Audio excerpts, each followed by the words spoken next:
Mm,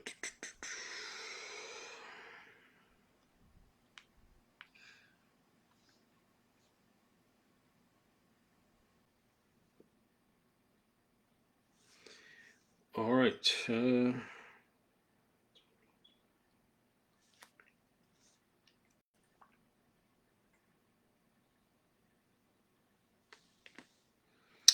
Okay. Shalom, sis. Happy Sabbath. Shalom, Israel. Most High in Christ bless. Happy Sabbath or incoming Sabbath. Blessing to be back in front of y'all again. I pray that this class, as always, makes sense to some of y'all as I teach it. Hopefully, it helps y'all. It helps me along the way as well. Tonight's topic, the sincerest form of flattery. For those that don't know the phrase, it is imitation. Um, but the class topic and title in whole is the sincerest form of flattery. Um, we're going to start off in Sirach 30. I haven't. I'm going to. I don't want to, but I'm going to watch the debate how it went down, the Trump and Biden thing. At least for S's and giggles, at least. But it's probably something the Lord tells you don't be ignorant of things. Um, Even though it might seem like a waste of time, it's always a teaching tool out there. As I've said this in the past, and um, you know, my one of my late elder Ozias had said that phrase before. He said, at times Israel they'll write they'll write um, they'll write classes for you. Like you might you might have something in mind, or a lot of times you don't. Depending on how much time you have to make the class, whatever you're doing, schedule is. But oftentimes, if you pay attention, you ear to the ground, or just looking at individuals, Israel tends to, you know, material just starts to materialize, right? They just certain things they say, some ways they carry themselves, and you'll see like a clip or something. You'll be around somebody, and it's just like, oh, it's good material for a class. This one's no different. Um, so hopefully this makes sense. We're gonna start off in Sirach 30. Uh, I'm gonna start down at verse. I start off at verse 7. Those that haven't read this chapter, the dynamic is, or the context is, the exchange on how a parent should deal with children, right? That's at least the beginning on down to like verse 14 or something like that. Just to give you the context, we'll start at verse 7, so I don't have to read all the way down. It says, "He that maketh too much of his son shall bind up his wounds, and his bowels will be troubled at every cry." Right. So just as those that do, I don't have children, but those that do, or I've been around people that have them. Obviously, there is a right and a wrong way to raise a child in America nowadays. Whatever you got, whoever you drop the kids off at, they might be raising the kids, or might be more so influenced, especially in the schools nowadays, depending on what age they are. We know kids are sponges. We know kids are uh, can be heavily influenced by those they're around, depending on how much duration of time there are. So you kind of got to be careful what you say. They tend to mimic things a lot. One kid might randomly say a curse word, and you'd be like, "Where'd they pick that up from?" And then you realize, you probably let it slip somewhere. They'll see the reaction on people's faces, somebody laughing, or based on they're just a mirror of an older person. You see a kid, they'll do something not necessarily knowing, but they'll continue to do it based on the reaction you give them. Right? Adults are no different. It's just grown children a lot of times. Wisdom and discipline comes in over time, but we're very similar. So kids are the same way. If you make too much of a son, you shall bind up his wounds, and his bowels will be troubled at every cry. Verse 8, "And horse not broken becometh headstrong, and a child left to himself will be willful." And people have seen this. This tends to happen a lot in the white community, where they'll make statements like, "I don't touch my child. I don't discipline my child. I don't."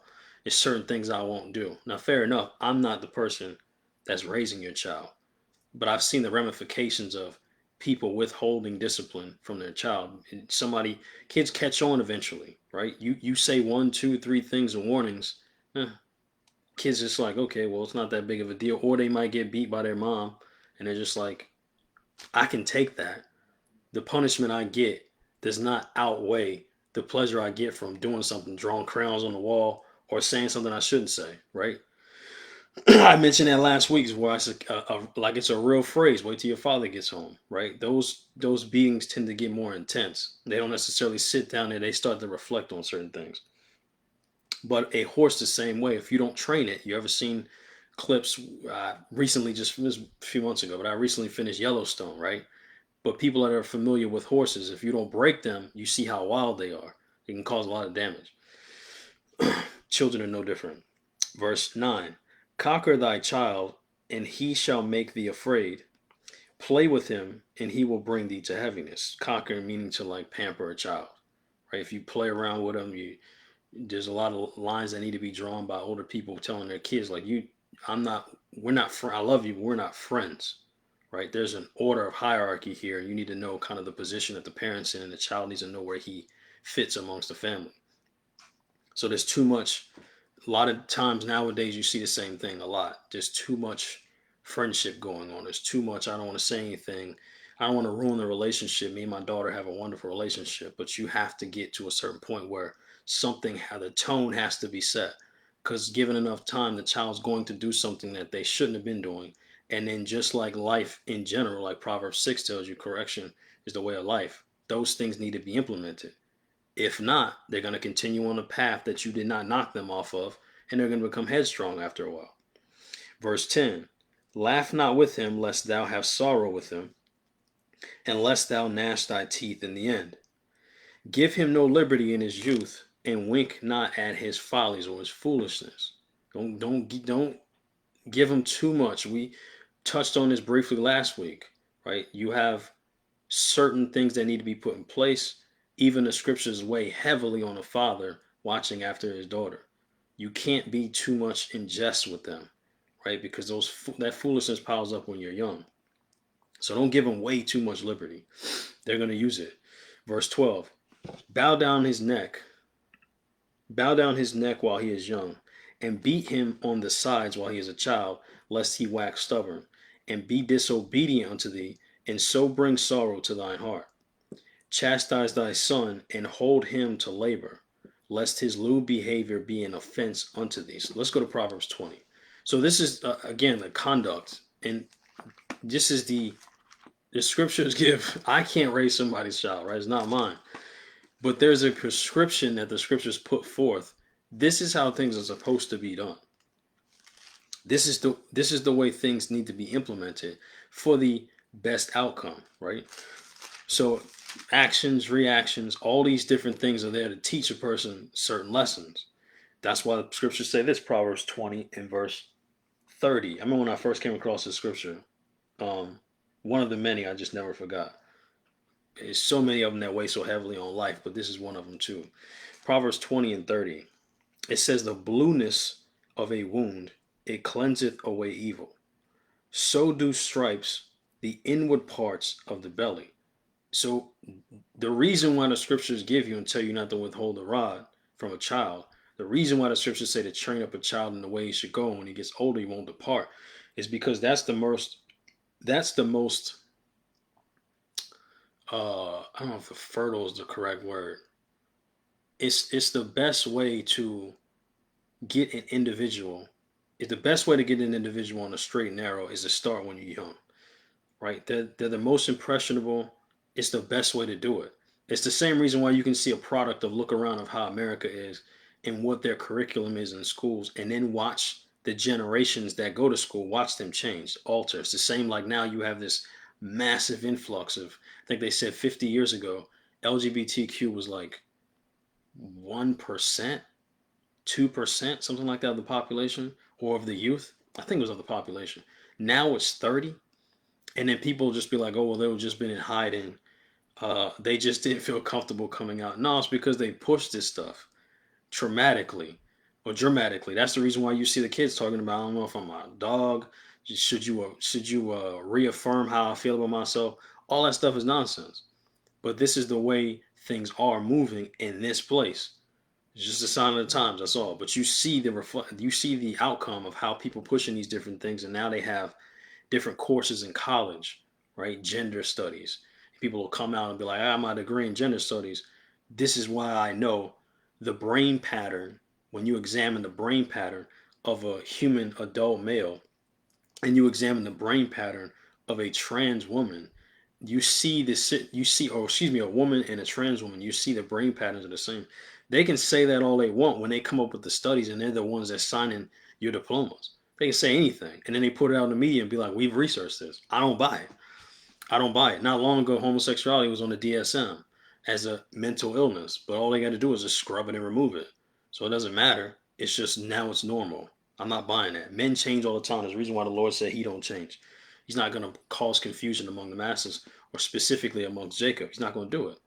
So the scripture is telling you the blueness of a wound is supposed to cleanse away evil, and so do the stripes. So do the stripes. So do stripes the inward parts of the belly. So it's the same reason why this prescription is given. When a person's heavily deterred, in this case with children, you whip them or beat them or whatever it is within context. You don't. They tend to reflect on that pain. They tend to think, okay, I shouldn't do this anymore. That's what warnings do. That's what correction is. That's the way people tend to go when you beat them. Unique, though,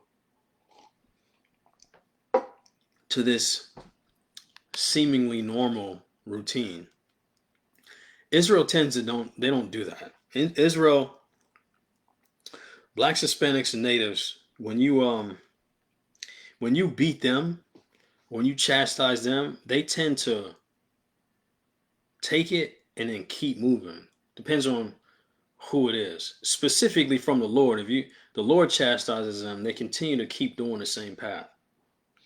But they're more receptive to the other nations, and we'll get into that later. But this is supposed to be the normal way you correct a child. Obviously, you speak first, warnings, and then if it gets to that point, which a lot of children it does because they're children, you physically beat them. And then they tend to get on a straight and narrow. Israel as a nation tends to, you beat them, they turn into masochists. Like they tend to internalize it and they enjoy it and they keep moving forward. It's the reason why the scriptures tell you, like Jeremiah 5, when the Lord says, I'm gonna send somebody to run through the streets of Jerusalem and try to find who's executing judgment. I keep beating them and they don't return. I keep telling them to go in the right way, but they don't listen to me. They consistently do this over and over and over again. It's because Israel is madness, right? Let's go to Jeremiah chapter 27.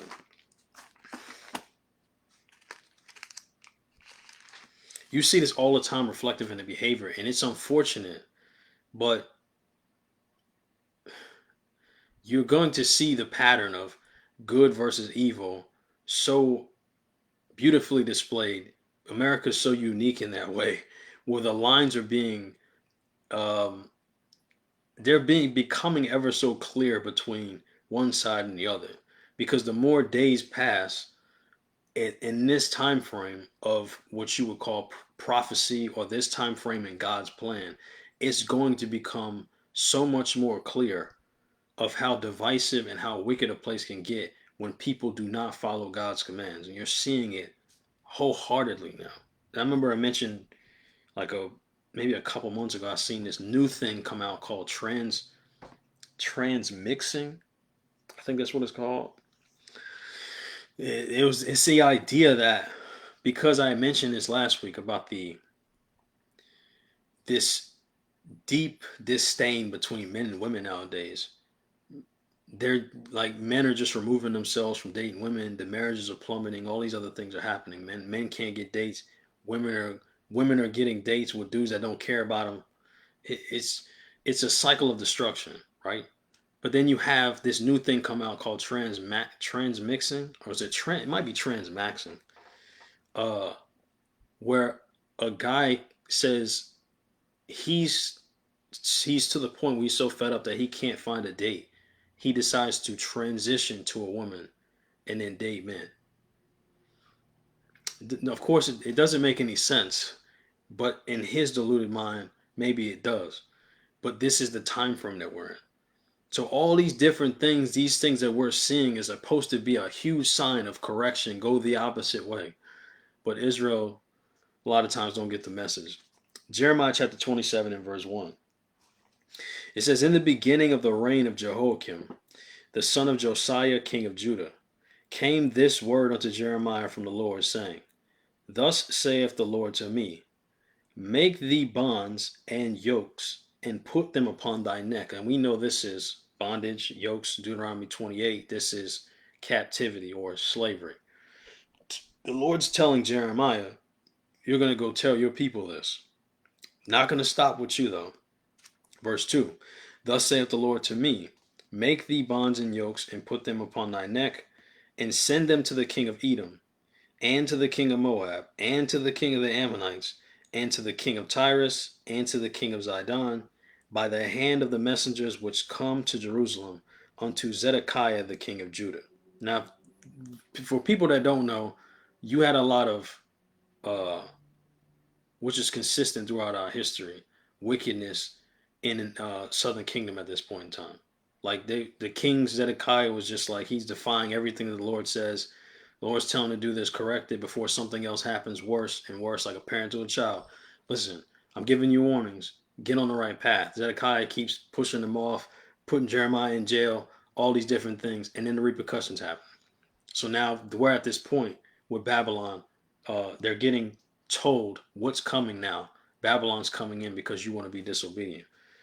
Verse 4, and command them to say unto their masters, thus saith the Lord of hosts, the God of Israel, thus shall ye say unto your masters, I have made the earth, the man and the beast that are upon the ground, by my great power and by my outstretched arm, and have given it to whom it seemed meet unto me. So the Lord is the one controlling all things, right?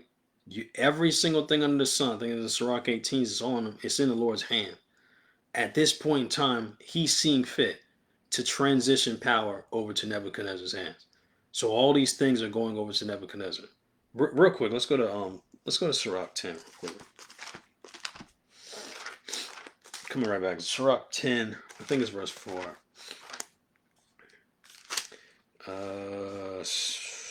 The Judges, Sirach 10.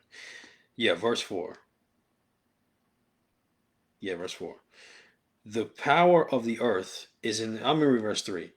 An unwise king destroyeth his people. In this case, it could be in this case, it's a Zedekiah in this particular time, as he's the king. The leader's supposed to be leading, right? It's in the title. That's what he's supposed to be doing. Zedekiah's not doing that. An unwise king destroyeth his people, but through the prudence of them which are in authority, the city shall be inhabited. So through the wisdom, it shall be inhabited. It's the same reason why in Proverbs 29 it talks about when the Lord sets this thing up, crushes this system, and sets the new one up, you would have to imagine everybody will rejoice, because the system Esau has in place is terrible for everybody, right? Except the people that are really controlling things. I'm not talking about senators or governors or all this other low level or low tier people. We're talking about people at the top, the names you don't hear about. People in these powerful families that they're never just, their names never make it on the mainstream media. They own it, but they never make it on none of that stuff. You never hear these names in constant or in normal conversations going back and forth. It's always a people hidden behind things. So when the Lord sets up this kingdom that's coming, it's going to be a pleasurable thing for everybody. Capitalism and all this other stuff that's going on. Verse 4, the power of the earth is in the hand of the Lord, and in due time he will set over it one that is profitable. So that's what the Lord's doing in Jeremiah. Let's go back to Jeremiah 27. That's what the Lord's doing. At this point in time, the Most High says, well, it's fit, because you're seeing, like, when you look at Daniel and the dream that Nebuchadnezzar got, all these, the layers of the kings and the beasts of the kingdoms that are coming. Nebuchadnezzar sits at the top with a golden head on the statue. So this is just his time, right? Just like Esau's having his time right now. Jeremiah 27 and verse 6. And now have I given all these lands into the hand of Nebuchadnezzar, the king of Babylon, my servant, and the beasts of the field have I given him also to serve. All nations shall serve him, and his son, and his son's sons, until the very time of his land come. And then many nations and great kings shall serve themselves of him. I think this is similar to this is Zephaniah 2. I'm not sure. Um, but the time's gonna come where his kingdom's over too. This is the thing, though. In Jeremiah's time, when Babylon was coming in, right? There was a letter sent out. Let's read it.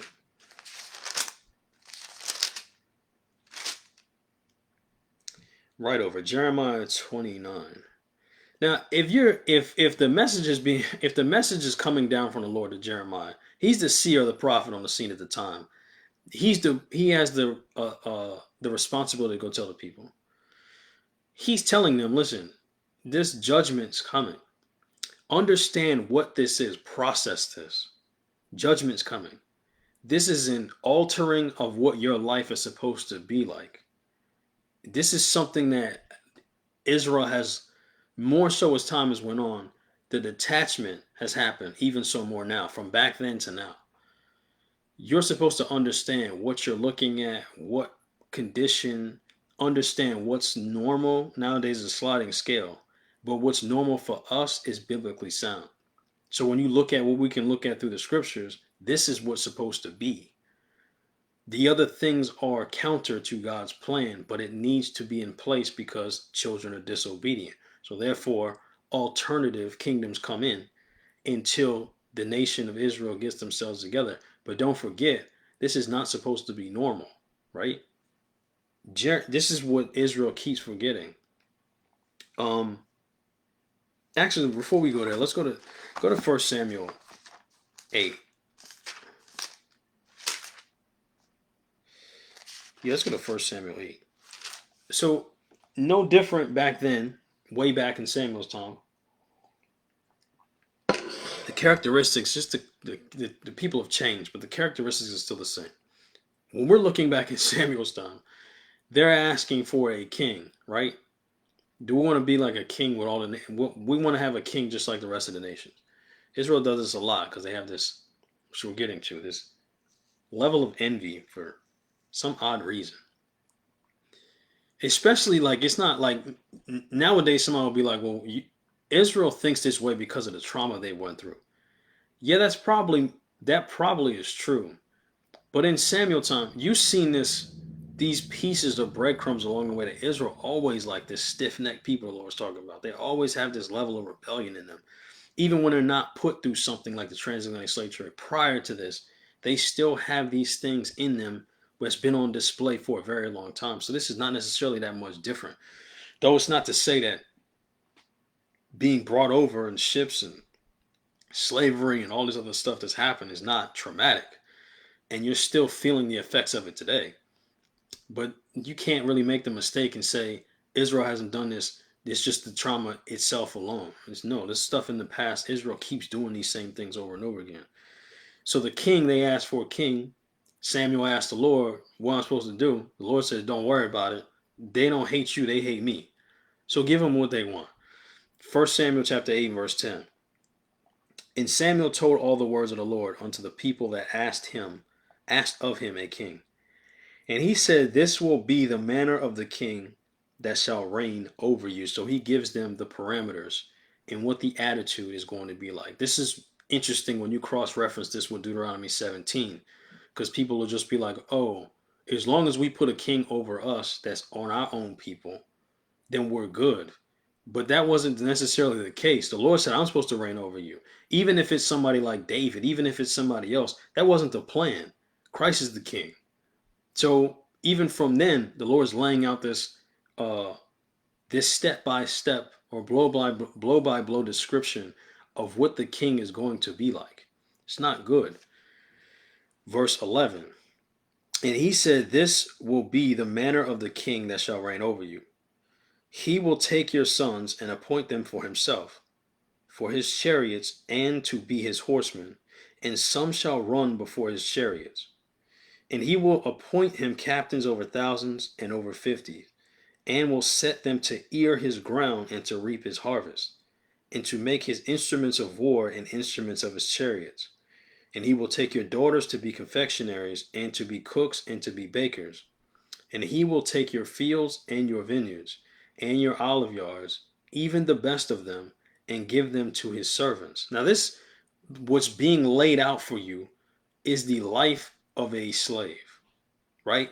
It might not be as drastic as Edom's slavery, but make no mistake about it, this isn't Israel's normal position. So you're supposed to understand that even as time goes on, you're supposed to look around and be like, this isn't normal. Not for us. Maybe for other people. But the Most High didn't set it up like this. But this is the life of a slave. It shouldn't be confused. Verse 15, 16. No, 15. And he will take the tenth of your seed and of your vineyards and give him to his officers and to his servants. And he will take your men servants and your maid servants and your goodliest young men and your asses and put them to his work. It should sound very familiar. Verse 17. He will take the tenth of your sheep and ye shall be his servants. And ye shall cry out in that day because of your king which ye shall have chosen you, and the Lord will not hear you in that day.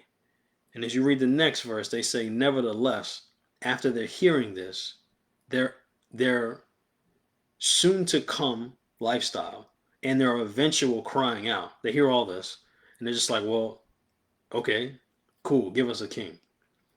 That's how Israel's processing this. Now, let's go back to Jeremiah 29. This is what's interesting, because if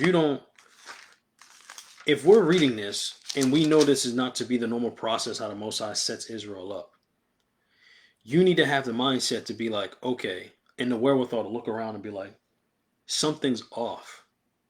You shouldn't fall into certain things because it's just how it is now. Israel does this a lot. They want to assimilate into madness a lot. So a letter was sent out in Jeremiah's time, because it's saying no different. When Samuel's telling about the repercussions of you asking for a king, we fast forward to Jeremiah's time, and he's telling you another king is coming too. He's not one of your brethren, but nonetheless, the lifestyle in Babylon is going to be very similar to the king that you chose over you in 1 Samuel, because these are how the kings of the other nations move anyway. They don't care about their people. That's how they move. That's their life. That's their order in their kingship, is them sitting on the throne. That's normal to them. There's a reason why the Most High told us, you're supposed to love your neighbor as yourself. They don't move like that. That's why the Lord is giving us laws, for understanding how we're supposed to be above the nations in our character, in our wisdom, and everything. Because they don't think like this. They just think like and move like brute beasts, which most people would if you don't have a law. Which makes perfect sense why you look at the world it is the way it is today. There is no light given to the people to be like, this is the objective standard of what's supposed to be right and wrong. You don't have that. So therefore you leave the other crazy people in power. They don't have any sense of worth for the next man. So they're just going to be like, well, I'll just get what I can. Capitalism's the greatest thing ever. This is how Babylon, Nebuchadnezzar's not moving no different. So a letter goes out in Jeremiah's time to let the people know how to conduct yourself in captivity. Jeremiah 29 and verse 1. Now these are the words of the letter that Jeremiah the prophet sent from Jerusalem unto the residue of the elders which were carried away captives, and to the priests and to the prophets, and to all the people whom Nebuchadnezzar had carried away captive from Jerusalem to Babylon. After that, Jeconiah the king and the queen, and the eunuchs and the princes of Judah and Jerusalem, and the carpenters and the smiths, were departed from Jerusalem by the hand of Elisah the son of Shaphan, Gemariah the son of Hilkiah, whom Zedekiah king of Judah sent unto Babylon, to Nebuchadnezzar king of Babylon, saying, Thus saith the Lord of hosts, the God of Israel, unto all that are carried away captives, whom I have caused to be carried away from Jerusalem unto Babylon. Watch this. Verse 5. Build ye houses, and dwell in them. Plant gardens and eat the fruit of them. Take ye wives and beget sons and daughters, and take wives for your sons, and give your daughters to husbands, that ye may bear sons and daughters, that ye may be increased there and not diminished. And seek the peace of the city whither I have caused you to be carried away captives, and pray unto the Lord for it, for in the peace thereof shall ye have peace. Now, this is very similar to life now. You're told to get a house, you're told to have children, you're told to further and think about the future, think about all these different things. What's your retirement plan going to be? How much money do you need when you retire? What's your outlook on what your kids you want to do? What schools you're going to set them up in? Where you're going to be at? All these other things. All these other things planning for the future. Now, what's strange about this is, again, all these things are happening in the system of oppression and you being a slave. But when people talk like this, you will easily fall into, well, I got a house, I got kids, I'm doing pretty well. I have the peace of the city. I don't have no federal warrants out on me. I don't have no felonies. I don't even have misdemeanors. I avoid parking tickets. All these different things when Israel's moving like this inside of the construct of their own captivity. But the problem is that if you sink too deep into that and your comfort level gets too high, you forget all about this. You don't even remember captivity. This is just life. I'm not worrying about none of that stuff. I got what I need. I'm good. My kids are good. My family's good. I got money in the bank. I got a business. I got businesses. I got a 401k. All these different things. Instead of stopping and being like, well, this is odd. If this is definition of freedom, why I gotta pay to leave the country? Why I gotta have a social security number? Why I gotta pay taxes? It's very strange. I mean, this is supposed to be your life. Everybody, we're just Americans. Then we're just Babylonians. This is the mindset. Because you're settled into this thing as if this is normal. Remember, just like in Samuel, I'm reading down to you the life of a slave. You're not, just because you have houses and kids, you're not ruling nothing. You're not even thinking to rule. The mentality is to just be, everything's working, to be cool. That's a sick mindset because you're not it's just normal for you for other people to rule over you. It's normal for you to look at the other people and just every single commercial you see, you have to, it's all white people or it's all somebody else, particularly in this captivity, is white people. Back then it would just be Babylonians because they running things. It's no different. It depends on who's running the kingship or the kingdom at the time. So even in this time, every commercial is white. The billboards are white. The magazines are white. And nobody even stops to think, well, dang, why do I have to go down this specific aisle in the grocery store to find shampoo? They just seem to make it readily available for everybody else. They just seem to cater to one crowd over the other. You got to go to some side ethnic store. You got to go for, that's weird. That shouldn't be normalcy in our people's minds. That should be strange to you. That should hit you very different. That you see them collecting money from you in taxes and tribute, but them not fixing anything. That's not normal. It's not normal at all. Seek the peace of the city. I'm gonna read verse 8. For thus saith the Lord of hosts, the God of Israel, let not your prophets and your diviners that be in the midst of you deceive you, neither hearken to your dreams which ye cause to be dreamed. For they prophesy falsely unto you in my name. I have not sent them, saith the Lord. So you have this all the time. You just have to plug in a particular name. Back then they had names too. Fake prophets, clown kings, people persecuting Jeremiah. You had these exact same things. Now you have a letter. We're going to go to Baruch chapter 3. You have a letter, which is Baruch is Jeremiah's scribe, right? He wrote for him while he was in prison.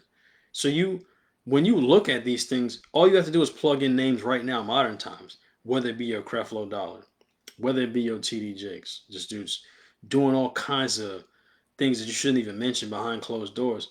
You're seeing all this stuff pour out and come out.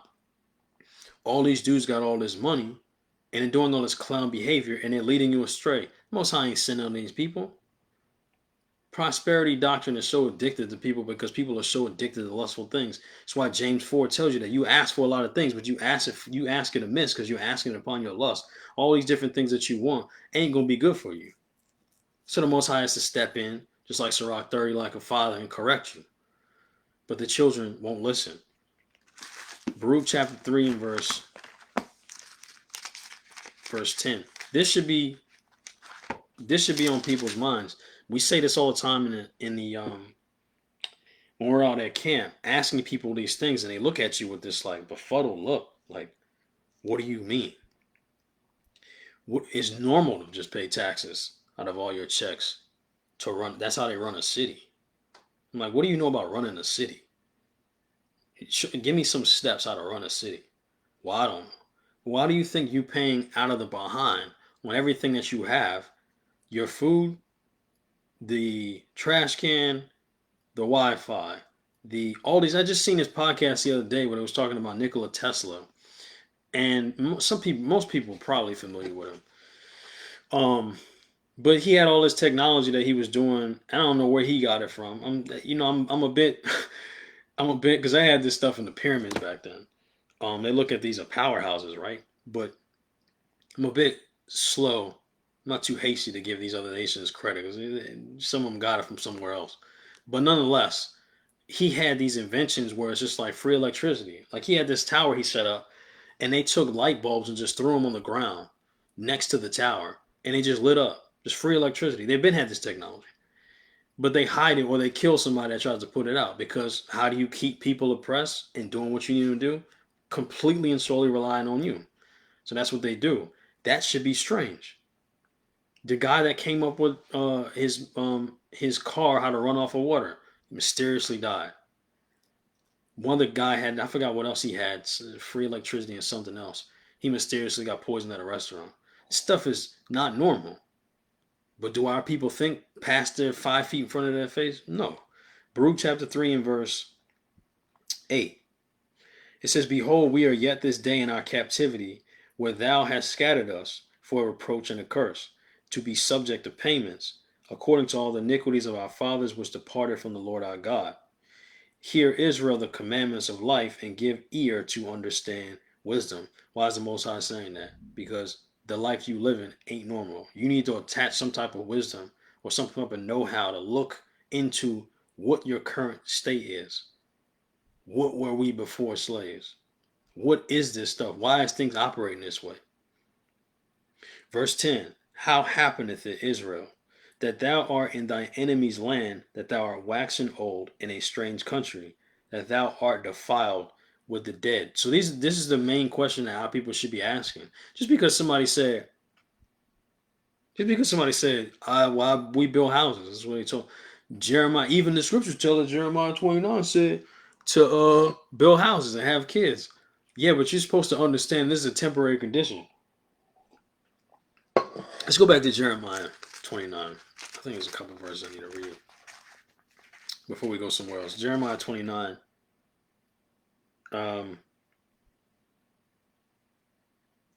Verse 10. For thus saith the Lord, that after 70 years be accomplished at Babylon, I will visit you and perform my good word toward you, in causing you to return to this place. I'm going to jump down. Verse 14. And I will be found of you, saith the Lord, and I will turn away your captivity. And I will gather you from all the nations, and from all the places whither I have driven you, saith the Lord. I will bring you again into the place whence I caused you to be carried away captive, which is your homeland. Homeland. That shouldn't be a strange word to people. Everybody has one, except we're the only ones that don't think that we have one, or even think about it. It's just we was kings and queens, or kings and queens, and Africa. That's it. We don't tend to look into these things. But this is supposed to be a temporary thing. Even the Lord's telling them, I only sent you off there for 70 years. You got false prophets talking about we're going to get out of here faster. Don't worry about it. Those are the same clowns that was leading them astray before Babylon came in. But it's no different.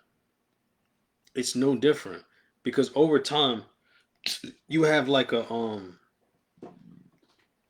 the process of assimilation becomes simpler and simpler as the generations go on. As one generation dies off, the next one comes about. The same reason why they have those institutions. Rockefeller was behind implementing the curriculum in schools, teaching the kids. As you'll see, the transition of how people think is what I was saying before. You look at the curriculum, look at the generation that comes up, and think that there is no attachment or no correlation between how they think and what they're teaching in the schools. It's a direct correlation because that's what they're going through, and they make it mandatory.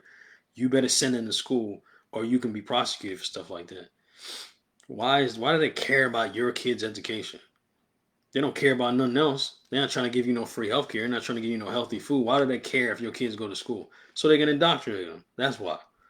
So you can believe the rah rah America and all this patriotism crap, and then you can look at somebody else that sees through the facade and then calls them out for it. You can look at them and be like, nah, this person hates America. That's got nothing to do with anything.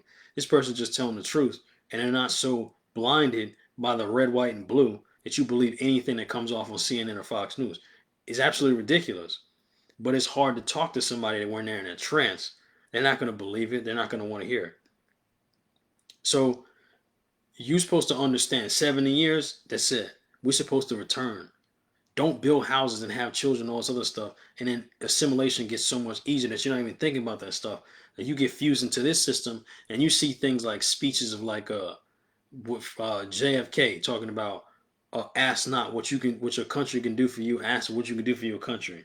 And then 2 years later, his top blown off by the same country talking about he loves it.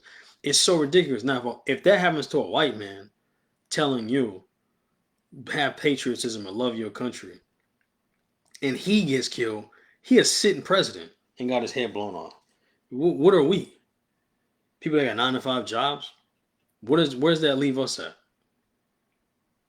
Ask not what your country can do for you. Ask what you can do for your country. Give me a break. But over time, you watch the people. Those things play powerful in people's living rooms. Coming through the television set, catchphrases. Like I just seen Joe Biden talking about. All he did was, this stuff is crazy. All he did was stand on a podium and say, I'm not a young man. No, they call me old, but I'm not a young man. But say something that's, is so obvious. And he just quiet. And all the crowd around him is just screaming, holding up signs and so on. It's like, it always reminds me of that thing I used to say all the time. It's like the presidential seat or the governor, not necessarily the governor. They only do it for presidents typically. They have it for the lower levels, but on the highest levels is the presidents. And it reminds me of I don't know about this generation, but back, years back, it's been 20 years since I went to high school. But when you see people talking about, vote for me for class president, if you vote for me, I can get more Gatorade or I can get another snack machine. No, you can't. You don't have no power to do none of that stuff. It's the same thing with the president. It's just a popularity contest. For what? One side's pit. I can see if this is multifaceted. Like you had Republicans, independence was a real thing. Like a Republican, independent, Democrat, then you had some other 4, 5, 6, whatever it is. Maybe, more cups, one ball, but more cups is a little bit more confusing when you shift around the table. But two, it's pretty simple to figure out. But those little catchphrases, I'm not a young man anymore. Or, you know, what was Obama's catchphrase? Hope America or some junk. It's like every four. It's so corny. Every 4 years they throw these things out. And people just hook, line, and sinker. Let's go to Proverbs 12 real quick. They do these things. It's like the same thing as like the music. You hate a song and they put it on the radio 1,000 freaking times, and then you know all the lyrics. You don't want to, but that's conditioning. That's programming. Television is extremely powerful in making people believe and craft a narrative around whatever they want to put out there. Look at them say something about the jab, wear the mask, 6 feet. Everybody does it. Everybody. Then he come out later and was like, "Oh yeah, we didn't really test it. Oh yeah, I made the 6 feet thing up." It just shows you on a string, just Geppetto, looking simple as hell. But it happens over and over again. And as he gets exposed, the next clown steps in and they'll be like, "Oh man, he gonna make the change." No, what change? America is working perfectly. This system is running efficiently. That's the way it's supposed to work. Mass confusion, poor people, hoods, degeneracy. That's America. Nothing wrong with the system. Then you have some other clown like Trump steps in and wants to say something and be like, "I'll fix." You're not gonna fix nothing. He's sitting around taking millions of dollars from Jewish lobbyists trying to support Israel. It's the same thing over and over and over again. But where the people at? Not worrying about the rest of the nations because this they kingdom. But Israel, again, how does it happen that you belong in the enemy's land? You processing any of this? Proverbs chapter 12 in verse 26. It says, "The righteous is more excellent than his neighbor." True. But the way of the wicked seduce them. The more time you spend around people, 1 Corinthians 15. Well, let's go to Sirach 13 real quick. So put this with it. Sirach 13.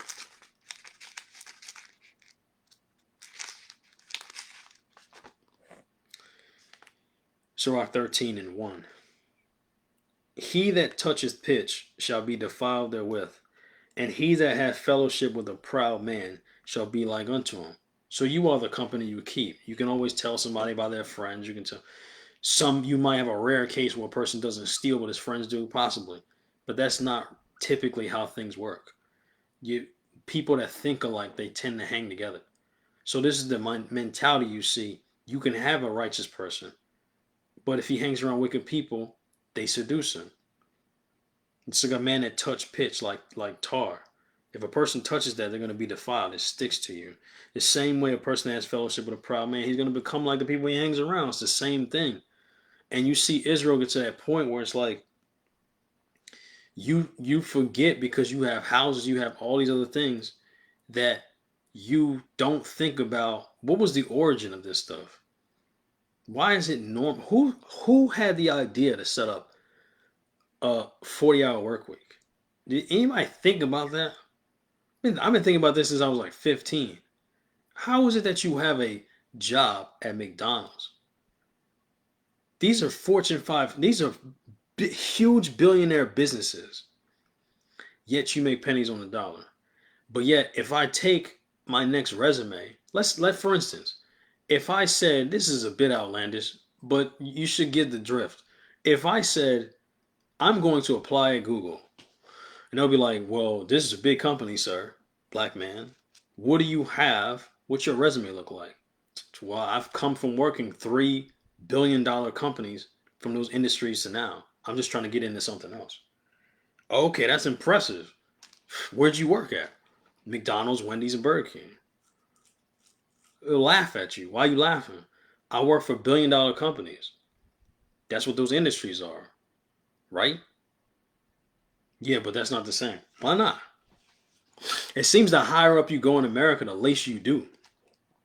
So it is always fascinating how people think about it. But again, we don't process none of this stuff or try to put it to our minds and be like, this is a little odd. We should think about this, but they don't. They don't. And over time, along with that, you being trying to be righteous, but being close proximity to that wicked person or that wicked neighbor, you eventually get seduced. And then you slowly start to transition and become your oppressor. You start to look at yourself like there's no difference between you and I. Love is love. We all have the same blood, same color. You my brother, I'm your brother. Let's hang out. This is how the nations get you. And you just rocked right to sleep. You start to celebrate their victories and you start to mourn their losses. All this other crazy stuff. We's sick, boss, right? We's sick, boss. This is when the mentality starts to sink in deep. You ain't sick, we sick. my president, my governor, our founding fathers. They ain't related to me. They ain't related to none of us. But as time goes on, it becomes easier and easier to think like this because you think, oh man, well, I've made it. I mean, I have things that other people have. I'm a good abiding citizen. I've seeked the peace of the city. I started a great family. I got a great house. I got a great job.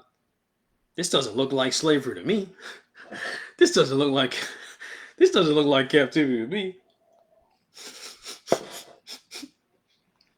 Stuff is embarrassing. You know, I looked this up just for. I looked this up earlier this morning just for. I just wanted to see if it was to see if there was some legitimacy to it. I plugged into Google, right? I just plugged in and I looked it up and I saw the the number one celebrated holiday of black people. What do you think that is? It was the percentage wise, it was the highest percentage that popped up that black people showed at for holidays. July 4th. Now, it's fascinating. It's insane because now we have Juneteenth, all these other crazy crap. But the one that our people show out the most for is July 4th, 1776, celebrating your annexing, or not annexing, excuse me, your separation from Britain, your independence from Britain. When your foreparents was picking cotton, men, women, children getting sexually assaulted on the daily. Esau just celebrating his while you in the fields. Then not 250 years later, the 4th of July is the highest outpouring of black people to celebrate. They said the percentages that black people show up to celebrate 4th of July is on par or exceeds white people. That's insane. More than Juneteenth is what I keep hearing about. Freaking Juneteenth. Juneteenth. Black freedom. All sorts of stuff. You ask somebody, what happened? What happened 6 months later after Juneteenth? I don't know. You ever heard of black codes? You ever heard of Jim Crow? You ever heard of any of that stuff? No, I never heard of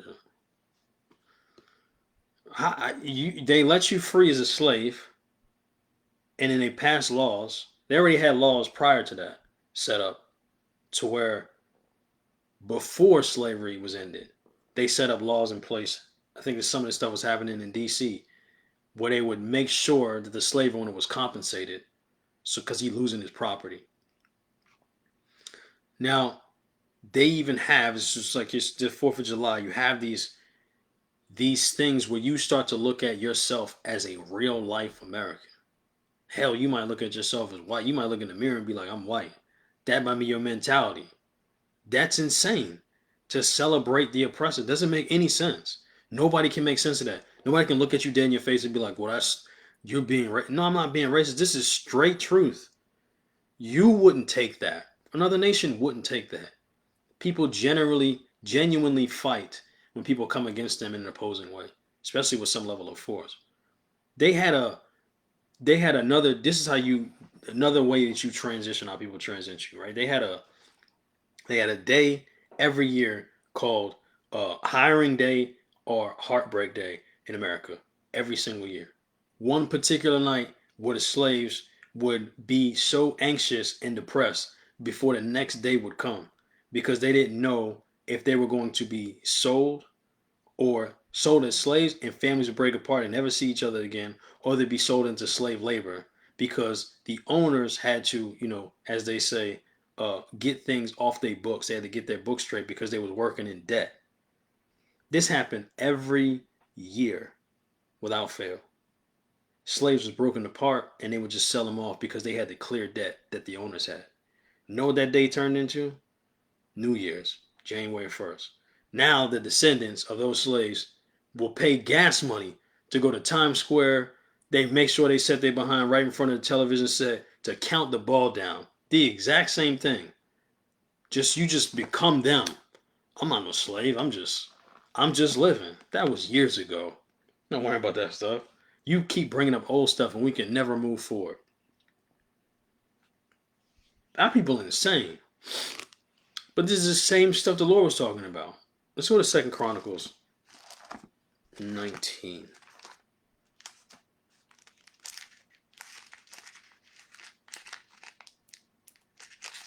This stuff is seeped so it's like it's the hardest one of the hardest things to do is to tell a slave that he's a slave. Like you got to convince him that he's not free while he's in chains because somebody gave him a cup of water or an extra piece of cornbread or something else to let him know you realize we're captives to these people. No, they treat us pretty good. Even to the point where people won't even say that. They just look at you like you're crazy because they're just like, what do you mean we're the same? We're the same people. I wasn't the guy. It's not me. That was somebody else picking cotton. I'm just living life. Just like the picture for the class. The black dude has become he looks at himself as the owner while he's just right next to where they look at him at, where they position him at. You in the cotton fields, buddy. But you got a Gucci sweater, got all these other outfits and all this other money, and they still look at you the same because that's what you are. You're not part of them. We're not family. Doesn't make any sense. 2 Chronicles 19 and verse 1. And Jehoshaphat the king of Judah returned to his house in peace to Jerusalem. And Jehu the son of Hanani the seer went out to meet him and said to King Jehoshaphat, shouldest thou help the ungodly and love them that hate the Lord? Therefore is wrath upon thee from before the Lord. Should you help the ungodly and love them that hate the Lord? Should be a question that all Israel should ask themselves. And this is always that mentality where it's just like, well, I'm not thinking about that. Jesus set everybody free. And none of that stuff matters anymore. It doesn't matter if they hung your grandfather. What difference does that make? We're 50 years removed from that. We're X, Y, and Z removed from that. And then you wonder why the Most High is waiting to take us out of this captivity, taking so long. Not necessarily taking us long, but you would wonder why, as the people can't seem to get themselves together and put two and two together.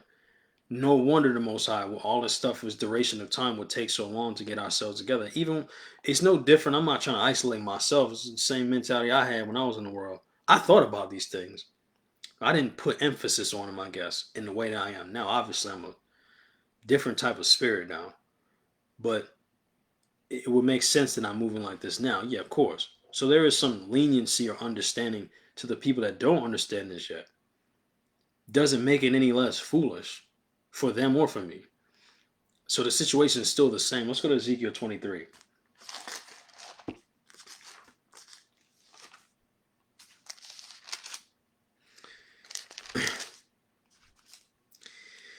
Ezekiel 23 in verse 1. Yeah, verse 1.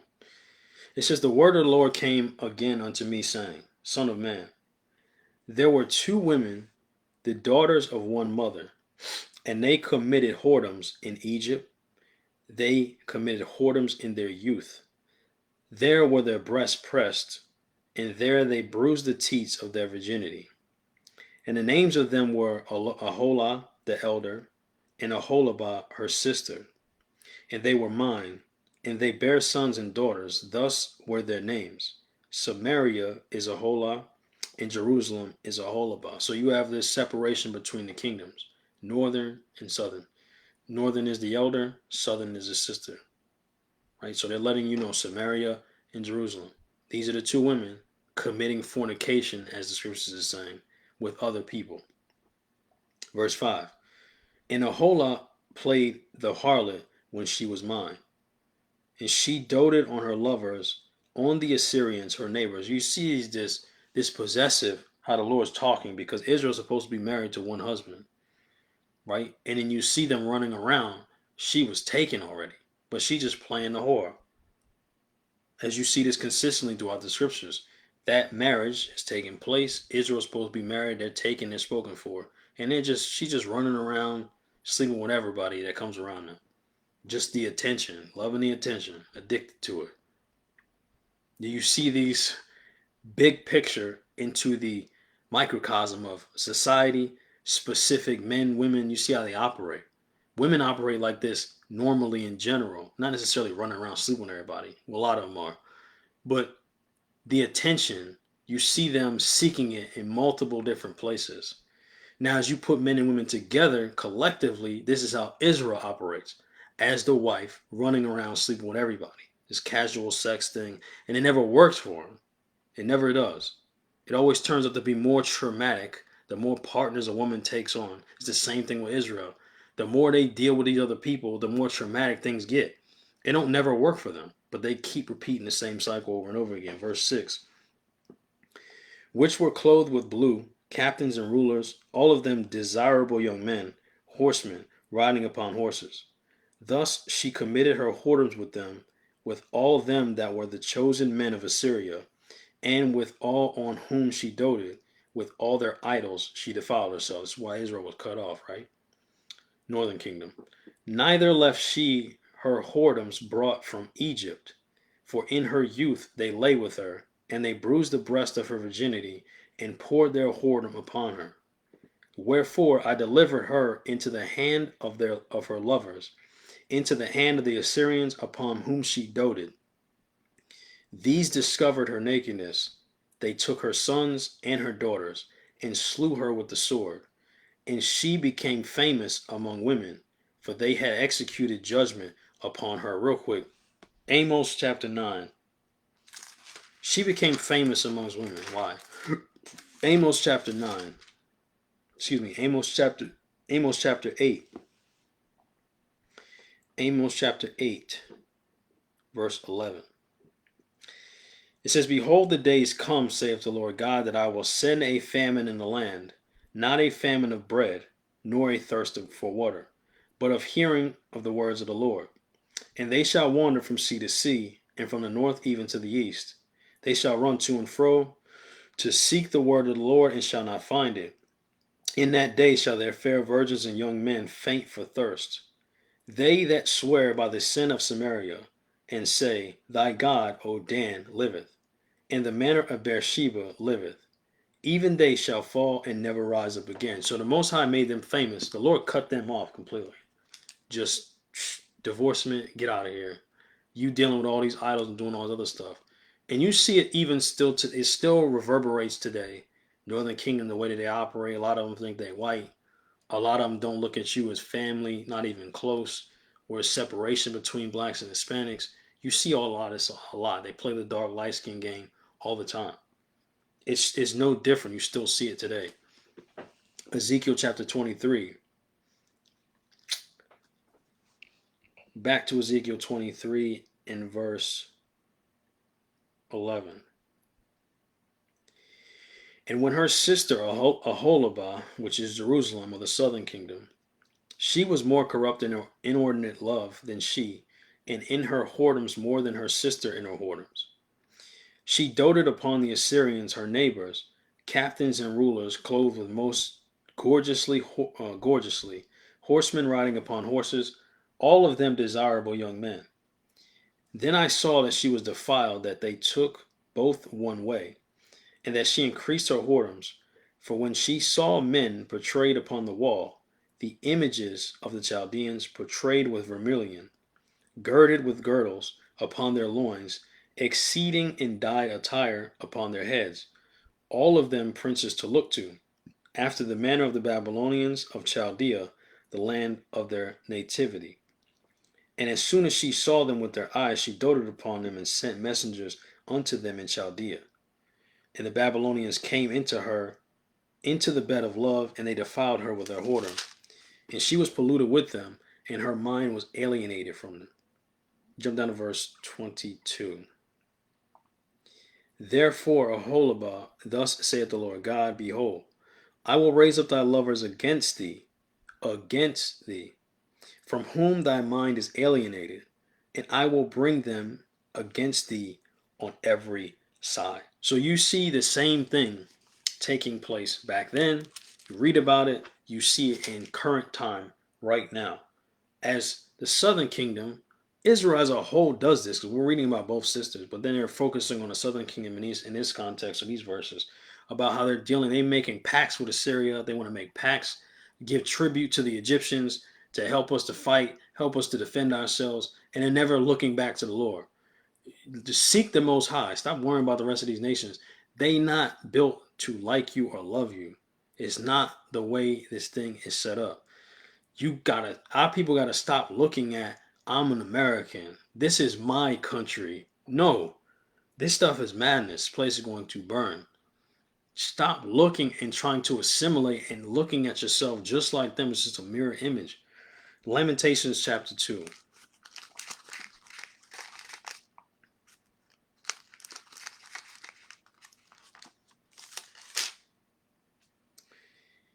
Lamentations chapter 2.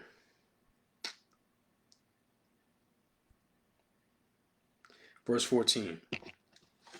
Thy prophets have seen vain and foolish things for thee, and they have not discovered thine iniquity, to turn away thy captivity, but have seen for the false burdens and cause of the banishment. All that pass by clap their hands at thee. These are your love. These are the ones that you consistently love and dote on and want to be like and dress like and dye your hair like and talk like and eat like. All these people, these are them. Your lovers that you claim that you want to deal with so much, and the Most High turning them against you, and the child's supposed to learn when he get beat, the blueness of a wound cleanse away all evil. You're supposed to learn this stuff and move in a different direction, but not Israel. Let's keep seeking deeper connections. That's what they do. Let's find somebody else to fornicate with. Verse 15, all that pass by clap their hands at thee. They hiss and wag their head at the daughter of Jerusalem, saying, is this the city that men call the perfection of beauty, the joy of the whole earth? All thy enemies have opened their mouth against thee. They hiss and they gnash the teeth. They say, we have swallowed her up. Certainly this is the day that we looked for. We have found, we have seen it. Of course they look for this day. So it's no different than you looking at a situation where it's just like, okay, well, they sleeping with you. It's like a dude just wants to hit a chick and then just dip. He's winning. Like you have that, talk about this from time to time with that whole feminist movement and women being sexually liberated. And it's like, we're doing this to offset the patriarchy. We're showing men that we can play the game too. But women's natural state is to want a relationship, and the dudes typically in the world, their natural state is to get sex without commitment. So women enter the sexual market like that, and then it's like a one-up for them. Doesn't make any sense. The nations do the same thing. They hit, and then they take what they can, and then they turn on you. No different. Of course they want to deal with you, sleep with you, hang out with you. You built the country. Of course they want you here. They'll say things like go back to where you come from. They don't want that because once they see profit margins drop and all this other stuff, they need people working the system. So of course they're happy to have you here doing what you need to do as a slave. But they're going to treat you like crap. They're going to sleep with you. They're going to treat you like crap. They're going to hate brothers. They're going to prefer black women. It's going to happen consistently over and over again. The Lord's trying to let you know these people ain't your friends. They just say these things. They make agreements with you and they make you feel like you're a part of them, and you think hook, line, and sinker because I'm in the city. You forget that you're supposed to be ruling. You forget that you're a slave, and you partake in the system and it's just like, oh, I've reached the apex of my life because I cashed out on my 401k. It's so stupid. Let's go to First Maccabees 8. We're almost done. I didn't want to be too long. First Maccabees 8.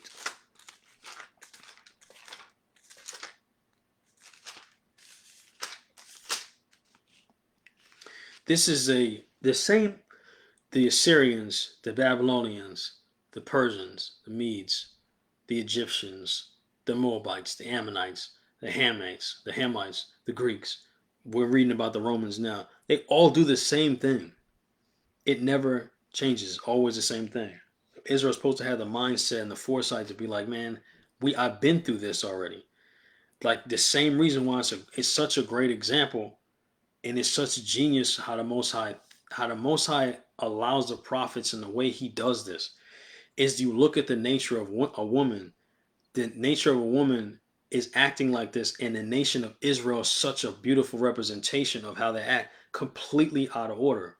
Emotions all over the place, jumping from partner to partner, trying to seek love, trying to seek all this affirmation. It happens over and over again, and they never get the desired result. So it's like you got to kind of step back and be reserved and be like, this is probably not working out for me. This is not the best course of action. What should I do? Probably take some type of advice or direction from somebody that has wisdom. Here enters the Most High. It's what He's doing with the scriptures. You keep complaining about taxes and all these other things, and these people racist, and what if they set us back, and all this other stuff. The Most High is being like, look, read, read, read. This is your solution. Stop trying to be like them. Stop trying to make agreements with them. Stop acting as if you see them in the same light as you think they see you. It's not the same. First Maccabees 8:1. Now Judas had heard of the fame of the Romans, that they were mighty and valiant men, and such as would lovingly accept all that joined themselves unto them, and make a league of amity with all that came unto them. And that they were men of great valor. It was told him also of their wars and noble acts which they had done among the Galatians, and how they had conquered them and brought them under tribute. So, of course, Rome is happy to make amity or agreements or be peaceable with people that they're going to listen. Either we're going to conquer you or you're going to come quietly. Of course, they're happy about that. They're the ruling class. It makes perfect sense. Why wouldn't it? That's your plan for your system. I need this kingdom to run. As you see Rome expanding, you can just pull up a map of the territory of Rome. It just expanded and blew up in that time. They was conquering from left to right, and they were just collecting kingdoms. So of course they would be happy as you sign with them. Well, it just won't kill you. You can join the military. We can make pacts and agreements, and we can be friends. Just don't cross me, and you'll have something else waiting for you on the other side. Let's jump to verse 12, because this is how they moved. Like America would do the same thing, right? They have a government that they need influence over. They'll just set up a coup and go in there and take it over. You can agree, or we'll just send some CIA operative that's a beautiful woman. So everybody's got a weakness, and then you'll fall for it, and then she'll poison you or kill you or whatever, and then we'll send somebody else in there to do it. They have the same thing with the Osama bin Laden bombs 9/11, the towers, and then somehow we run into Iraq. Interesting how that works. Yeah, but again, America's it's just as simple as they are. We're catching on. We get it now, but you still don't care. You go November, come vote. Same thing. Verse 12.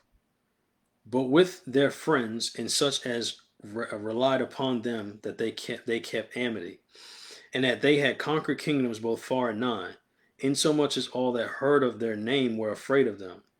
Also that whom they would help to a kingdom, those reign, and whom again they displace.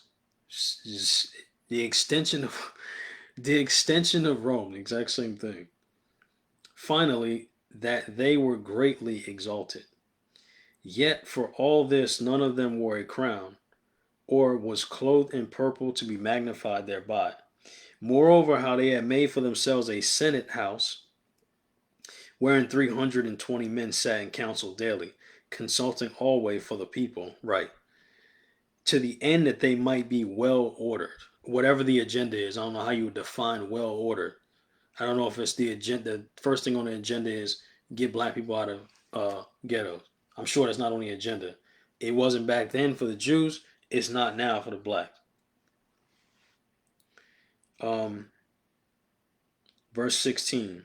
And that they committed their government to one man every year, who ruled over all their country, and that all were obedient to that one, and that there was neither envy nor emulation among them. And here's Israel once again. Verse 17. In consideration of these things, Judas Judas chose Eupolemus, the son of John, the son of Achus, and Jason, the son of Eleazar, and sent them to Rome to make a league of amity and confederacy with them, and to entreat them that they would take the yoke from them, for they saw that the kingdom of the Grecians did oppress Israel with servitude. What do you think the Romans going to do? How'd that play out down the line? It does show you how bad Greece was to Israel, but that didn't play well down the line. You just jump to Acts 12 and you see Herod cutting, killing the disciples. It didn't play out for us. Jumping from lover to lover over and over and over again. Verse 19. They went therefore to Rome, which was a very great journey, and came into the Senate, where they spake and said, Judas Maccabeus with his brethren, and the people of the Jews have sent us unto you to make a confederacy and peace with you, and that we might be registered your confederates and your friends. So that matter pleased the Romans well, and this is the copy of the epistle which the Senate wrote back again in the tables of brass and sent to Jerusalem, that there might have by them a memorial of peace and confederacy. Good success to be the Romans. But good success be to the Romans and to the people of the Jews, by sea and by land forever. The sword also an enemy be far from them. If there come, the sword also an enemy be far from them. Yeah. Verse 24. If there come first any war upon the Romans or any of their confederates throughout all their dominion, right? The UN, the EU, all these different. The same blueprint is now as you've seen back then. There is really nothing new under the sun. If there come first any war upon the Romans or any of their confederates throughout all their dominion, the people of the Jews shall help them, as the time shall be appointed with all their heart.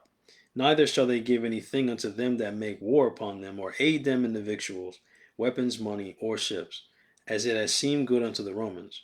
But they shall keep their covenants without taking anything therefore. In the same manner, also, if war come first upon the upon the nation of the Jews, the Romans shall help them with all their heart, according as the time shall be appointed them. Neither shall victuals be given to them that take part against them, or weapons, or money, or ships, as it hath seemed good to the Romans, but they shall keep their covenants, and that without deceit. Now, how good is the so-called white man's word? How good is it? How good is it proven to be? Verse 29. According to these articles, did the Romans make a covenant with the people of the Jews. Now watch this. Verse 30. Howbeit, if hereafter the one party or the other shall think to add or diminish anything, they may do it at their pleasure. Right. Which means if the Romans decide to do something, they can change something. Just like let's sign a peace treaty with the natives. We'll just change it if we see fit. We'll give you this land over here. 2 years later, I think we need some more land. We're just gonna either you agree or we'll kill you. Okay, cool. We're friends. Let's just make another agreement.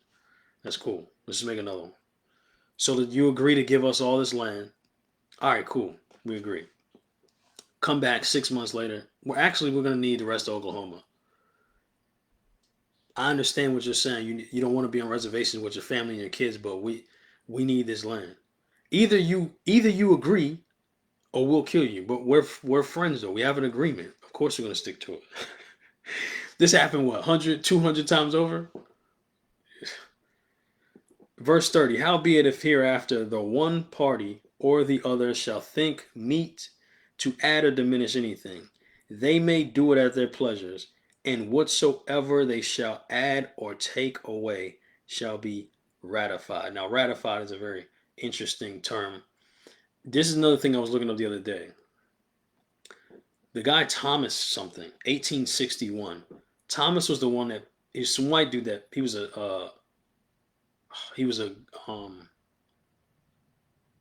he sat over the treasury, I think. He might have been a governor of Oklahoma or something, or Ohio. He proposed the first addition to the 13th Amendment, or proposed the first of the 13th Amendment. Abraham Lincoln ratified it 4 years later, right? But in 61, he proposed the first thing he put up was we need to pass a law for the 13th Amendment, and it should say that it doesn't matter. The federal government should not have the ability to abolish slavery or any state. So the first implementation of the 13th Amendment was that slavery shouldn't be able to be touched by the federal government per state. That didn't pass because I think not long after that, a couple states seceded and they went to war. But in 1865, then they have the 13th Amendment, right? All slavery is abolished except for crime and punishment, which just means slavery is legal in prison, which you have it now, right? Working 12 hours a day for $1 in prison. No different. They ratified that in 65. Now, fascinating enough, there was some states that pushed back. You would think so, right? This happened in 1865. You know what I found out the other day? All the states, it passed in all the states. Now, 140 years later, in 2013, Mississippi just ratified that law.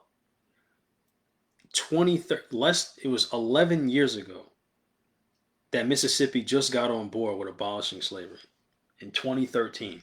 And people will just be like, well, that was a long time ago, man. You gotta stop thinking about that. It's ridiculous. But hey, our people don't think too much about what's going on in their mindset based on how things look. It's unfortunate, but that's the thought process for Israel. And it's embarrassing because our people need to look at it from a different perspective and be like, look, just because it's 100 and some years ago, it doesn't mean anything. These spirits are still the same. The mindsets are still the same. The descendants of that bloodline still the same. Understand the position you're in. And Israel does this thing where they look at it where it's just like, well, America's got so much military, they've got so much firepower. They feel like some level of comfort in these things. There's a reason why, like, you'll look at these different things and you'll see people get upset and be like, you ain't vote. I'm like, why do you care? Well, we can be able to make a change. What change? What? Just ridiculous. What change? How many times? If the Lord let this thing go on forever, Israel would never catch. They would never catch on, bro. Never. They will continue to repeat the same thing every 4 years, running the ads on TV. Don't vote for so and so good because he's bad. These catchphrases that people keep hearing about and they get intoxicated with them. It's so stupid. Israel, at some point in time, man, got to get to this point where this remnant is going to be made known because it makes sense. It's sad, but it makes sense why 2/3 of scriptures talk about got to go, man. Jeremiah 51.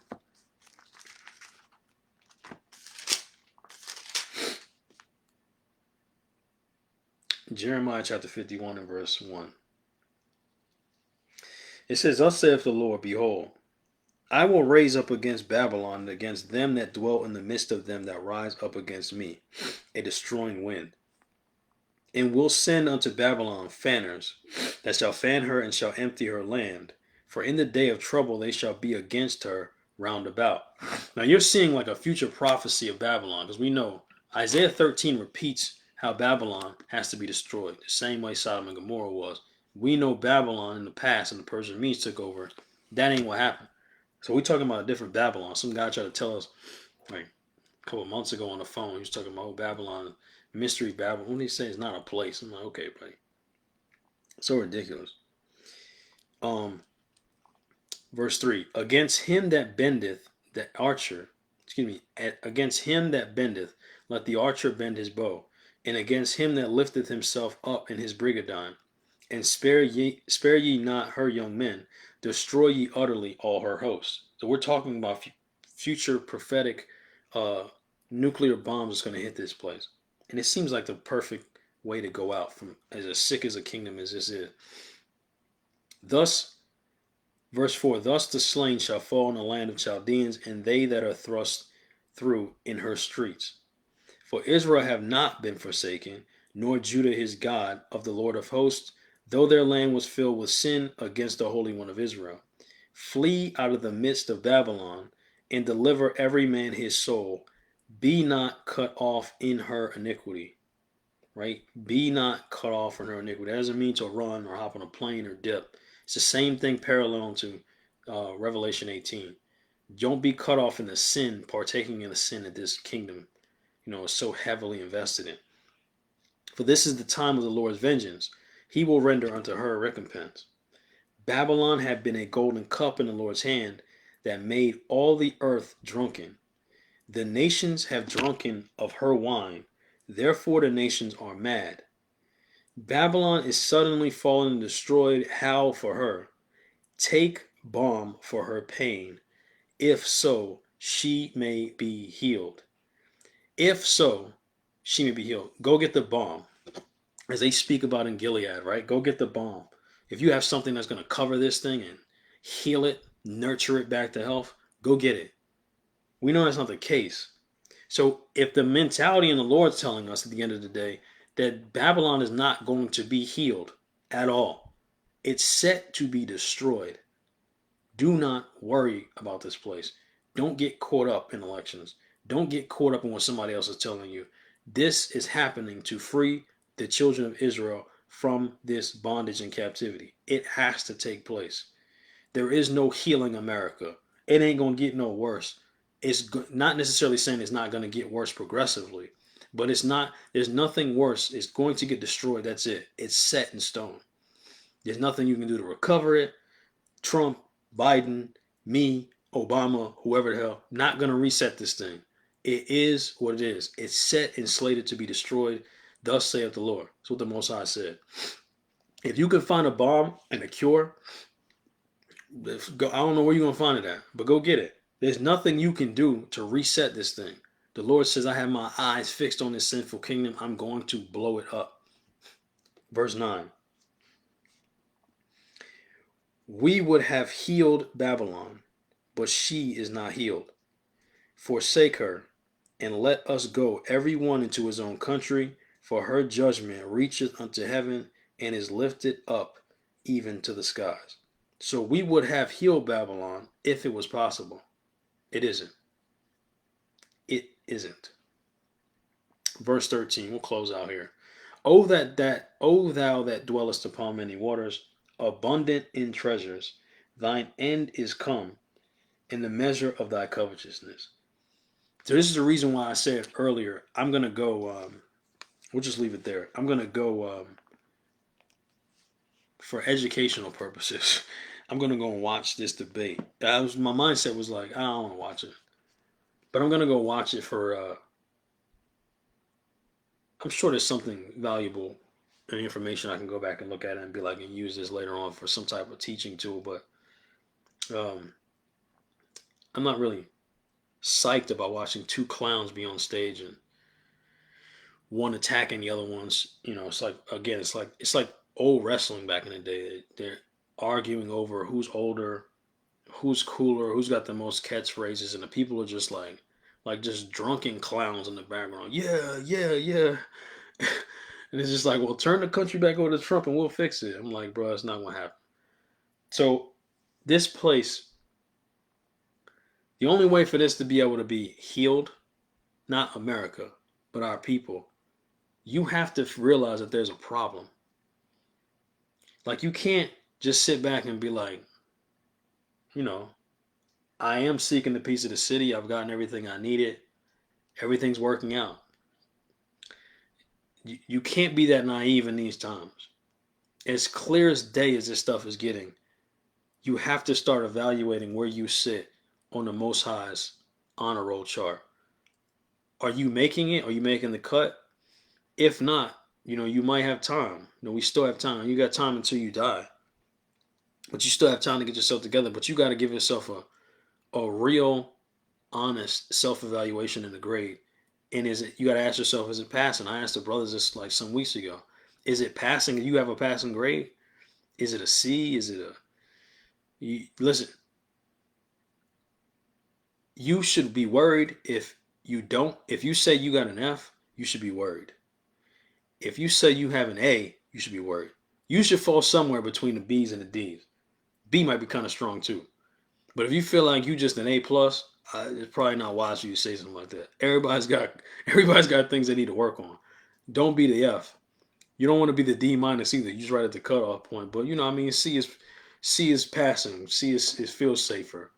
But it's something you have to self evaluate, and you have to be honest with your self assessment. You got to look at it from a different perspective and see where you stack up and where you think the Most High will stack you up at.